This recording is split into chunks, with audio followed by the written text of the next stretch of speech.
Bismillahir Rahmanir Rahim. So inshallah we'll be speaking about the divine name, Allah.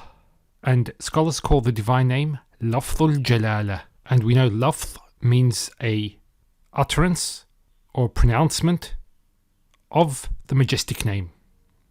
In Arabic it's used as a proper name for the one true God, the creator and sustainer of the universe. And even the pagan Arabs in the time of Rasulullah sallallahu alaihi wasallam, they had the belief that he was the creator of the heavens and the earth. So there's ayat in the Quran when they are asked who created the heavens and the earth, they would say Allah created them. Now in the Quran, this name is never used in the generic sense, meaning the God. Because some people suggest that Allah is Al-Ilah, but it's not used in this way. It's used for a personal name. And we know that in other Semitic languages such as Hebrew and Aramaic, a similar word is used, like Allah, outside of Arabic as well. So that would be an indication that it's not derived. This is actually in the Gideon International Arabic Bible. لِأَنَّهُ هَكَذَا أَحَبَّ اللَّهِ. Here Allah is used. The first opinion is that this name, Allah, is derived from Ilah. Now, Ilah can be used in the dual and plural forms. Ilahan, Ilahain, or the plural, Aliha. And the opinion holds that the word Ilah comes together with a definite article, Al. And instead of saying Al-Ilah, there is an assimilation between the lams, and the lam is pronounced with tafkhim, with heaviness. So instead of saying Allah, it's Allah. That's the opinion that they mention. Now this is not the dominant opinion actually, so that's something that one should know. Now a few points to know about Lafz al-Jalala. The lam with the shadda is pronounced with tafkhim, with heaviness. So as we said, Allah.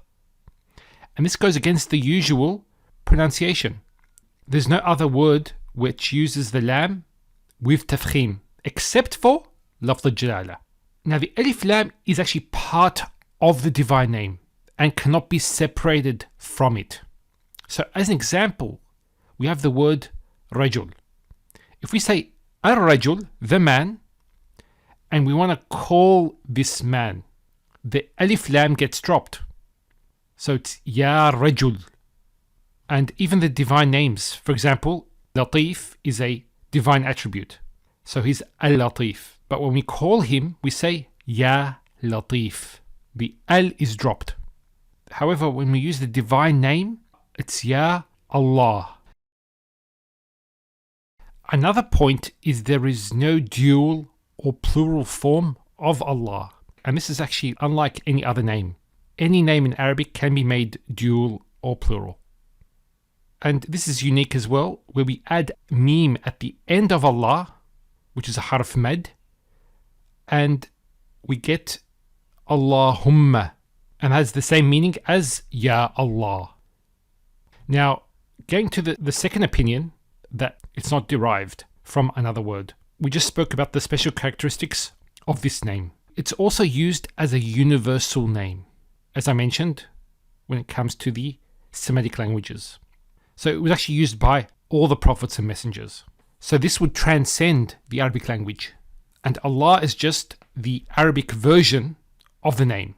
Now a question, because we know in Arabic, when it comes to foreign names, non-Arab names, we know that these names are mamnu' min as-sarf, that they don't decline fully. Like for example the names of the prophets that are not Arab. They don't decline fully. So why does Lafz al-Jalala decline properly?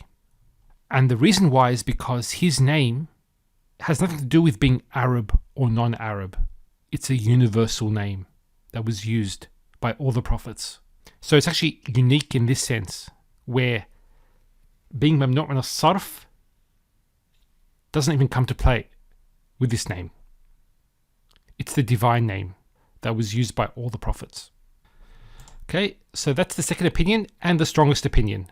Inshallah, that explains it. And wassalamu alaikum wa rahmatullahi wa barakatuh.